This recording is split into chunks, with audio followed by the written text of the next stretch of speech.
Osmosis और diffusion में difference क्या होता है, अंतर क्या होता है? ऑस्मोसिस में मैंने आपको बताया कि सेमी परमिएबल मेम्ब्रेन की जरूरत होती है।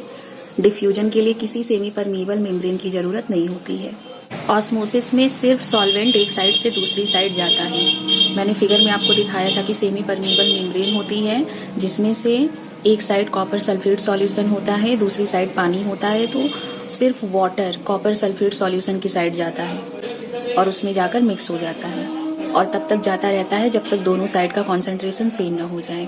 डिफ्यूजन में सॉल्वेंट एक साइड से दूसरी साइड जाता है और सॉल्यूट भी एक साइड से दूसरी साइड जाता है, मतलब सॉल्वेंट और सॉल्यूट दोनों एक दूसरे की साइड जाते रहते हैं। मैं फिगर में दिखाती हूँ। देखिए ये जो फिगर दिया हुआ है ये है डिफ्यूजन का।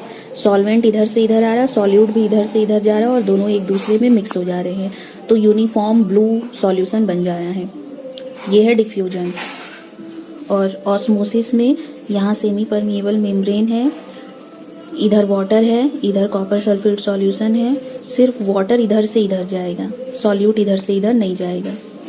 ऑस्मोसिस होता है लोअर कॉन्सेंट्रेशन से हायर कॉन्सेंट्रेशन की तरफ। देखा आपने कि वाटर जा रहा है कॉपर सल्फेट सॉल्यूशन की तरफ। डिफ्यूजन होता है हायर कॉन्सेंट्रेशन से लोअर कॉन्सेंट्रेशन की तरफ, दोनों मिक्स होते रहते हैं। नेक्स्ट सबसे बड़ा डिफरेंस है, ऑस्मोसिस सिर्फ सॉल्यूशंस में होता है, सिर्फ दो सॉल्यूशन है उनके बीच में सेमी परमिएबल मेम्ब्रेन लगा देंगे, उसी में ऑस्मोसिस होगा। लेकिन डिफ्यूजन सॉल्यूशन में तो होता है और गैसेस में भी होता है। जैसे किचन में अगर मैगी बन रही है, उसकी स्मेल दूसरे कमरे में जा रही है, तो ये डिफ्यूजन का एग्जाम्पल होता है, ऑस्मोसिस का नहीं। मंदिर में अगर बत्ती जल रहा है तो उसकी स्मेल पूरे कमरे में फैलती है, ये भी डिफ्यूजन का एग्जाम्पल है। डिफ्यूजन गैसेस में भी होता है और सॉल्यूशंस में भी होता है। ऑस्मोसिस सिर्फ सॉल्यूशंस में होता है, गैसेस में नहीं होता। गैसेस में कोई चीज़ एक जगह से दूसरी जगह जा रही है तो उसको हम डिफ्यूजन ही कहेंगे। हमारे एनवायरनमेंट में कोई सेमी परमिएबल मेम्ब्रेन जैसी चीज़ अभी नहीं होती, और अगर होगी भी ना तो उसको गैसेस आराम से क्रॉस करके चली जाएंगी।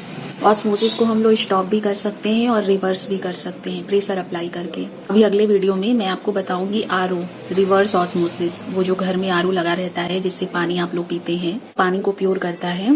डिफ्यूजन को हम लोग स्टॉप और रिवर्स नहीं कर सकते।